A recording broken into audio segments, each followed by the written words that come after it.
Hello student आजिर এই ভিডিওটোত আমি class 3 Assam জাতীয় বিদ্যালয়ৰ পঞ্চতত্ত্ব সাধুৰ গল্প 6 ফেটিসাপ আৰু কাউৰী এই চেপ্টাৰটোৰ প্ৰশ্নৰ উত্তৰ লৈ আহিছো। এই গল্পটোত যিমানখিনি প্ৰশ্নৰ উত্তৰ আছে গোটেইখিনি আজি আমি এই ভিডিওটোত আলোচনা কৰিম। যদি চেনেলটোত প্ৰথমবাৰৰ বাবে নতুন হোৱা চেনেলটো সাবস্ক্ৰাইব কৰি ৰাখিবা আৰু তোমালোকে ভিডিওটোত এটা লাইক কৰি দিবা। তেনেহলে আজিৰ ভিডিওটো আমি স্টাৰ্ট কৰিছো। চেপ্টাৰটোৰ নাম হল ফেটিসাপ আৰু কাউৰী গল্প 6। অনুশীলনী তোমালোকক 1 নম্বৰ প্ৰশ্ন দিয়া আছে, একটিকৈ বাক্যত উত্তৰ লিখা। ক নম্বৰ প্ৰশ্নটো কি দিয়া আছে তোমালোকে চোৱা। ক নম্বৰটো দিয়া আছে কাউৰীহালে কি গছত বা সাজিছিল। খ নম্বৰটো দিয়া আছে মাকজনীয়ে কলৈ আহাৰ বিচাৰি গৈছিল। আৰু গ নম্বৰটো দিয়া আছে মতা কাউৰীটোৱে খুটুৱাই অনা হাড়ডাল কাৰ আছিল। তো প্ৰথমতে মই তোমালোকক একৰ এই তিনিটা প্ৰশ্নৰ উত্তৰ দিম, ঠিক আছে। 1 নম্বৰ প্ৰশ্নটো তোমালোকক দিয়া আছে একটিকৈ বাক্যত উত্তৰ দিয়া। তো তোমালোকক ক নম্বৰ প্ৰশ্নটো দিয়া আছে কাউৰীহালে কি গছত বা সাজিছিল। তো ইয়াৰ উত্তৰটো তোমালোকে এনেদৰে লিখিবা, কাউৰীহালে আহত গছত বা সাজিছিল। তোমালোকে এনেদৰে লিখিবা। তাৰপিছত তোমালোকক খ নম্বৰ প্ৰশ্নটো দিয়া আছিল মাকজনীয়ে কলৈ আহাৰ বিচাৰি গৈছিল। তো ইয়াৰ উত্তৰটো তোমালোকে এনেদৰে লিখিবা, মাকজনীয়ে ওচৰৰ গাঁওখনলৈ আহাৰ বিচাৰি গৈছিল। তাৰপিছত তোমালোকক গ নম্বৰ যিটো প্ৰশ্ন সেইটো দিয়া আছে মতা কাউৰীটোৱে খুটিয়াই অনা হাড়ডাল কাৰ আছিল। তো ইয়াৰ উত্তৰটো তোমালোকে এনেকৈ লিখিবা, মতা কাউৰীটোৱে খুটিয়াই অনা হাড়ডাল ৰাজকুঁৱৰীৰ আছিল। ঠিক আছে, কাৰ আছিল? ৰাজকুঁৱৰীৰ আছিল। মই তোমালোকক একৰ তিনিটা প্ৰশ্নৰে উত্তৰ দি দিলোঁ, একেবাৰে সৰুকৈ লিখি আনিছোঁ, ঠিক আছে। আশা কৰিছোঁ তোমালোকে এইবোৰ লিখি ল'লা।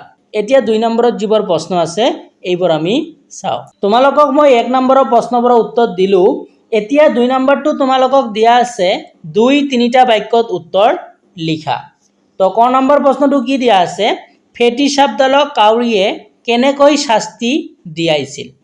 তাৰপিছত খ নম্বৰটো তোমালোকক দিয়া আছে ফেটিসাপডালক ৰজাই ক'ত ৰাখিছিল।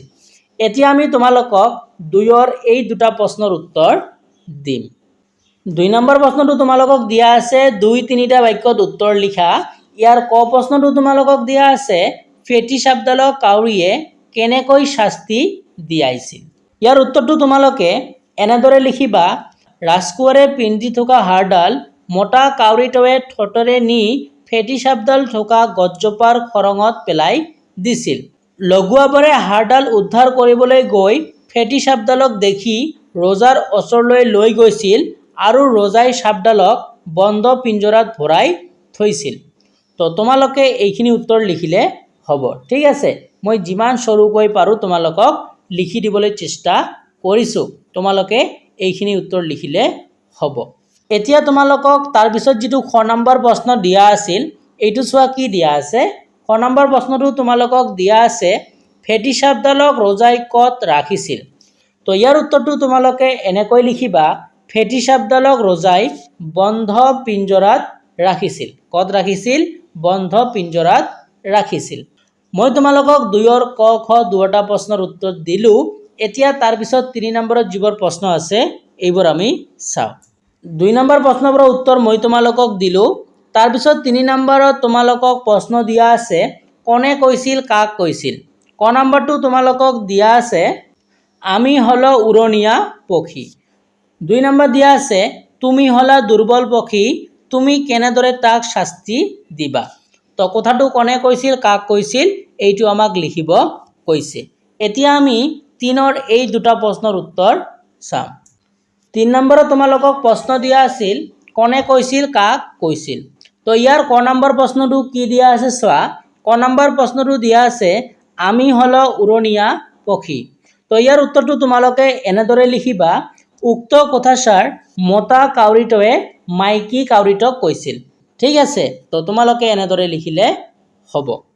তোমালোকে ভিডিওটো পজ কৰি লিখি ল'বা। তাৰপিছত তোমালোকক খ নম্বৰ প্ৰশ্নটো দিয়া আছে তুমি হলা দুৰ্বল পক্ষী, তুমি কেনেদৰে তাক শাস্তি দিবা। তো এই কথাটো কোনে কৈছিল কাক কৈছিল ইয়াৰ উত্তৰটো তোমালোকে লিখিবা উক্ত কথাষাৰ মাইকী কাউৰীটোৱে মতা কাউৰীটোক কৈছিল। এই কথাটো মাইকী কাউৰীটোৱে মতা কাউৰীটোক কৈছিল। তোমালোকে ভিডিঅ'টো পজ কৰি এইটো লিখি ল'বা। মই তোমালোকক 3ত 2টা প্ৰশ্নৰ উত্তৰে দিলোঁ। এতিয়া তাৰপিছত যিটো প্ৰশ্ন আছে এইটো আমি চাওঁ। তাৰপিছত তোমালোকক 4 নম্বৰ প্ৰশ্নটো দিয়া আছে সাধুটোৰ নিজৰ ভাষাৰে কোৱা। তো এইটো তোমালোকৰ পৰীক্ষাৰ ফালৰ পৰা ইমান ইম্পৰ্টেণ্ট নহয়। তো মই তোমালোকক 1ৰ গোটেইখিনি প্ৰশ্নৰ উত্তৰ দিলোঁ, তাৰপিছত 2ৰ গোটেইখিনি প্ৰশ্নৰ উত্তৰ দিলোঁ, 3ৰ মই তোমালোকক উত্তৰবোৰ দিলোঁ। আশা কৰিছোঁ তোমালোকে এইবোৰ বহীত লিখি ল'লা আৰু তোমালোকে এইবোৰ ভালকৈ পঢ়িবা। তোমালোকৰ 1 নম্বৰ 2 নম্বৰ আৰু 3 নম্বৰ এইবোৰ কোৱেশ্চন কিন্তু পৰীক্ষাৰ কাৰণে ইম্পৰ্টেণ্ট হয়। আশা কৰিছোঁ তোমালোকে আজিৰ ভিডিঅ'টো ভাল পালা আৰু আমি তোমালোকক ইয়াৰ আগত গল্প 1, গল্প 2, গল্প 3, গল্প 4, গল্প 5 এইবোৰ তোমালোকক দিছোঁ। যদি কোনোবাই চোৱা নাই তোমালোকে চাই ল'বা। ঠিক আছে। আৰু যদি তোমালোকে আমাৰ চেনেলটো নতুন হয় চেনেলটো সাবস্ক্ৰাইব কৰি ৰাখিবা আৰু আমি তোমালোকক নতুন বিজ্ঞান, অসমীয়া, সমাজ বিজ্ঞান, ইংৰাজী প্ৰতিটো সাবজেক্টৰ কাৰণে ভিডিঅ'বোৰ দি আছোঁ আৰু বহুতো ভিডিঅ' দিলোঁ।